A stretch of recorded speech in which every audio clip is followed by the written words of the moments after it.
Heard some questions and concerns about how to cook a steak. So we're going to start with, we got our steak. I just made this butter. It's not a compound butter yet, but I saved the buttermilk. Barbara, if you're watching, there's the buttermilk.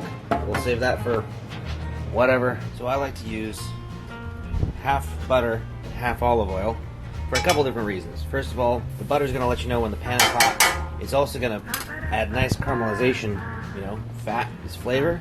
So it's a mixture of butter and olive oil, because the olive oil is going to raise the smoking temperature. So you see how it's starting to smoke already? That's bad. It's not bad, it's just you want to start the cooking usually like right at the smoke point. So we're going to get our meat on there now. And listen to that sizzle. As soon as you get it in there, give it little wiggles. Move the fat around.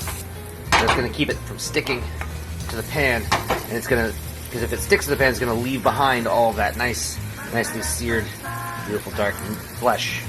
And again, every so often, you want to give them some wiggles. You don't have to wiggle the whole pan around like a crazy person. You got some good tongs, keep moving them around on the same side. Just keep them from sticking too bad, especially cast iron. You hear that metal scraping on the cast iron? You definitely don't want to do that. So be careful with your tongs. Don't be an idiot like Walter. So I'm going for like a nice medium. Alright, so it's been just about 3 minutes. I'm going to flip her over. Ooh, that sexy bastard. Wiggle, wiggle, wiggle, wiggle. I really don't feel like this is too much effort. I was talking to somebody the other day and they're like, oh no, that's too much work. I mean, I've literally put one thing in a pan. Alright, so this is going to be the dangerous part, because I'm going to add the alcohol to the pan, and what they say is you got to bring it off the heat, because that's the safe way to do it. So we're going to take the pan off the heat here with our towel and my little handle. Take it off there. It's probably going to burst into flames as soon as it hits the hot stuff anyway. But yep, always trying. We're going to get this just close enough to light it up, light it up, light it up.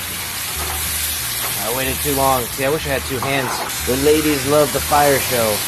Gentlemen, if you're out there cooking, I'm going to do a whole glass of wine. And I'm going to use a little tarragon. I like tarragon on there. And then she's going in the oven. There we go, into the 300 degree oven. It's time to pull the meat out of the oven. And hopefully I won't burn myself. Say resting it, right? I can tell just by the feel of it, it's like it's a happy little medium, or maybe it's like a medium rare. The bone in there, I'm gonna dip this with the herbs face down.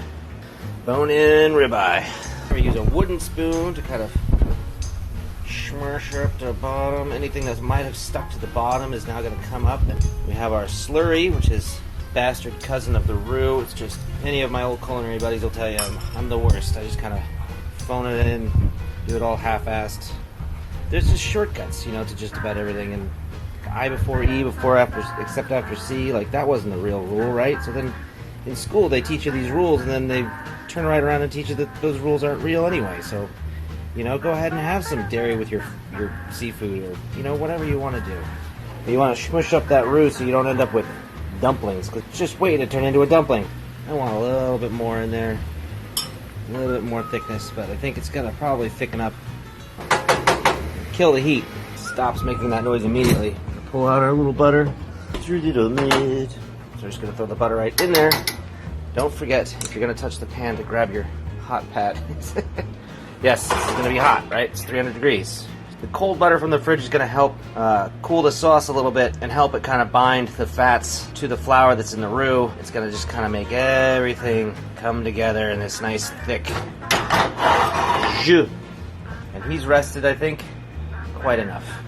He doesn't need any more rest. You know who needs rest? Me. I need rest. You probably need rest too, whoever you are. If you're watching this, you're probably exhausted. Some little steak here. Hello, Mr. Steak. I'm gonna pour this sauce over the top of a steak. He's just dreaming of dressing this steak. I made no sides, so what you could do if you wanted when you threw the steak in there for those 10 minutes is chop up some broccoli, maybe a carrot or two. But there she is. I'm gonna cut into it in about 30 seconds and show you. And just as I suspected, it is a perfect medium medium rare. So I would have liked to have cooked it a little bit more, but I'm still going to enjoy it.